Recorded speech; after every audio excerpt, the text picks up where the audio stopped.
Welcome back to the Artist Journal, and today we are going to be talking about finding your style. So finding your style is really all about expressing yourself through art and going on that journey to find out what excites you and what doesn't excite you. And I know for a while there, a lot of people get hung up on finding your style. Well, let's just have fun. Art is really to express yourself, like I said, and to play. And that's where you're going to find your style, is to play. And don't get so hung up with the end product. The end product doesn't matter. It really doesn't matter. I know everyone's like, oh, but the end product. But no, don't think about the end product. Think about playing. Just play. Like, what happens if I do this? What happens if I do that? What if I mix these two? What if I added this to it or that? Always think of that question, what if? What if?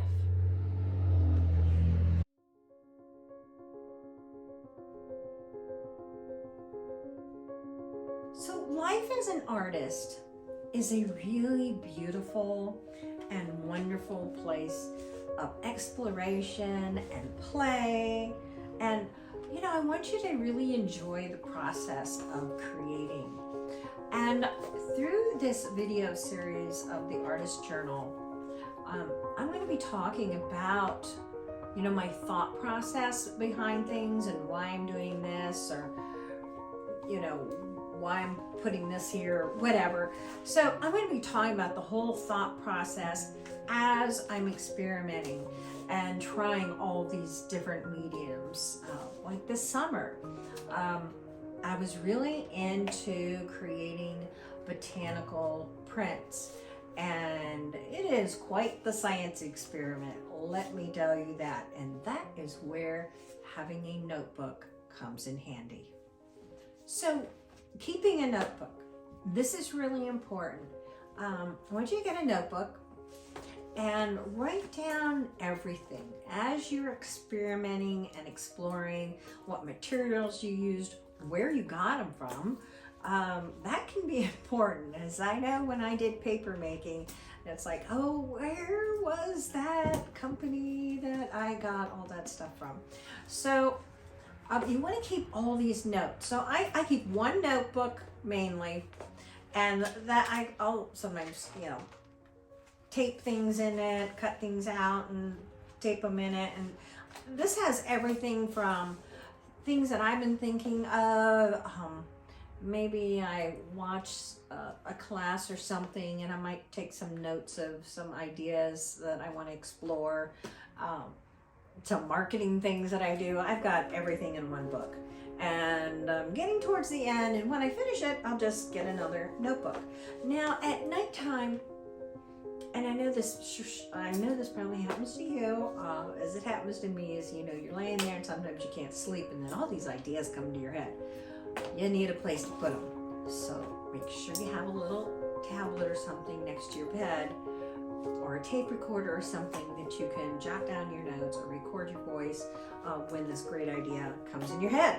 And then you can transfer. I always make sure I transfer that into here so I have everything in one place, so I don't have things all over the place.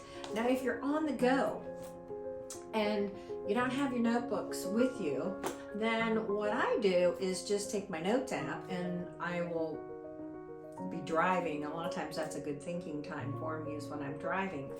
And so I'll put the note, my ideas in the notes app, and then again, like I said, I will transfer it to the notebook. So notebook, number one thing you want to have for all your explorations.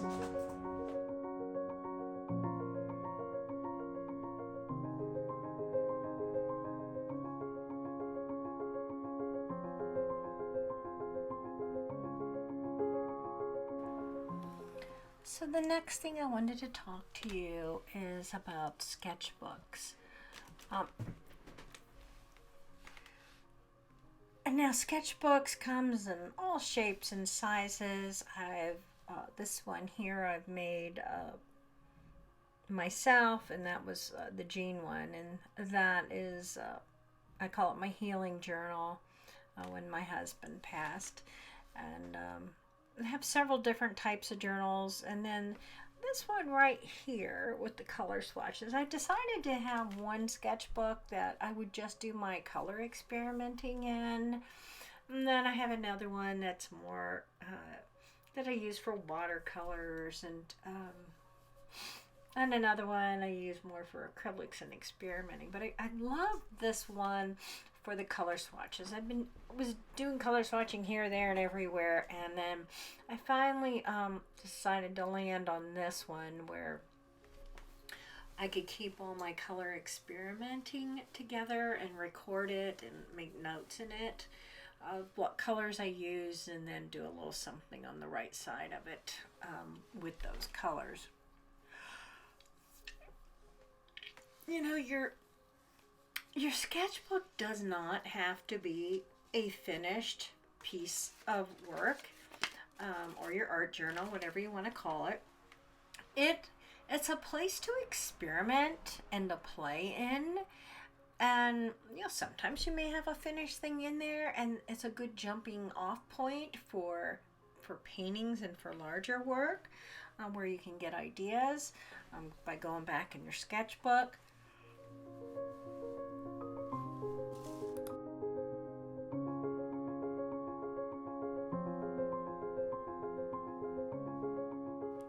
So what are your interests, and what kind of things do you like? Let your interests actually lead you in your exploration of the different materials or subject matters and things that you like. Just think about if you spent 10 minutes a day in your sketchbook or journal, where you would be in a year. Now this is my little travel sketchbook, which is really nice and handy to have something small that you can take with you. When you go to the doctor's office and you're sitting there waiting, instead of scrolling and scrolling endlessly on your phone, do a little practice. And then I have a few little supplies in there as well.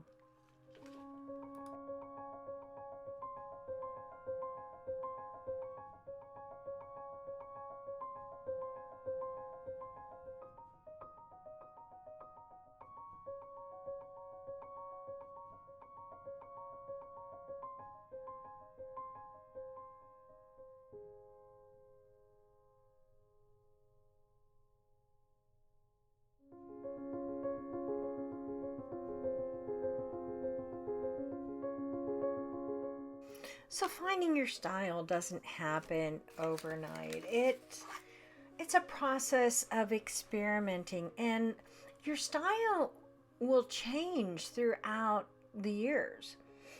And I mean, just look at Picasso. Look at how when he was 16, he painted a realistic portrait of an altar boy, and then at 51, you've got this crazy person with eyes here and noses over there, and and then he had the rose period and his blue period.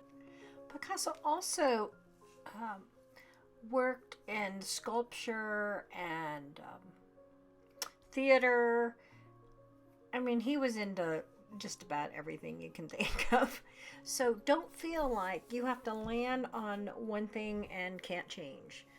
Your style should evolve just as you change. As you get older, your style will change as well.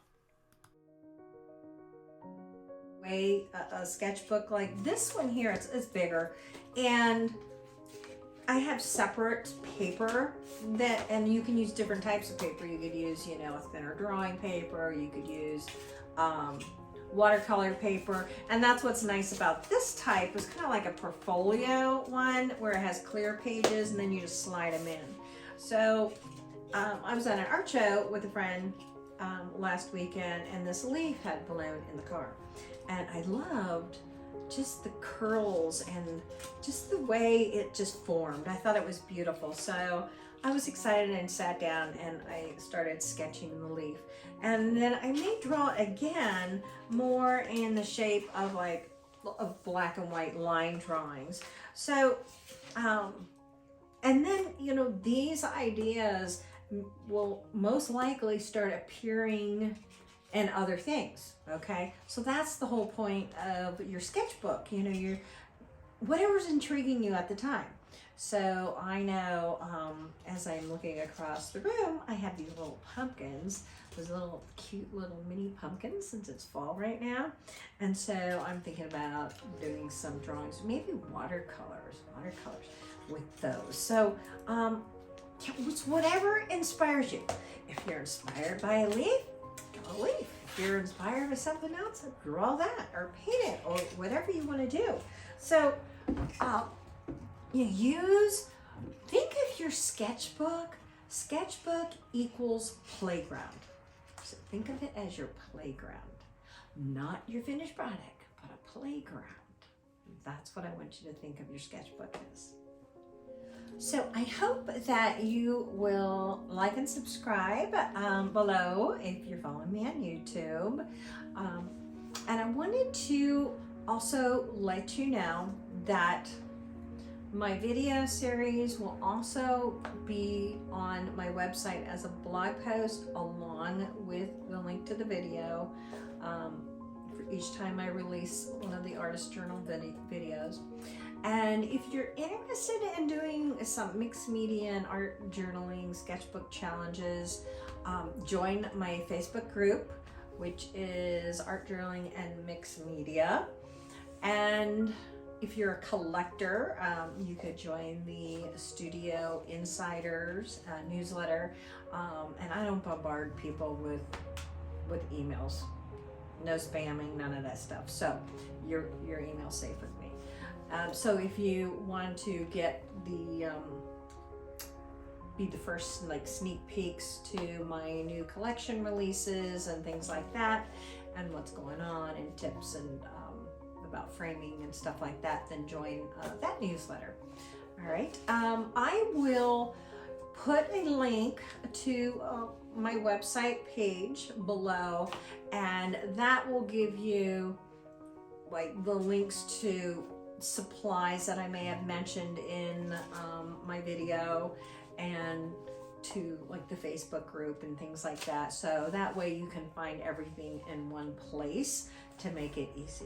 All right, so I hope you will continue to join me in the Artist Journal as we experiment and we talk about lots of ideas and my thought process behind them. And I believe by following me in this journey that you are going to grow as an artist as well. Until next time, happy creating. Bye-bye.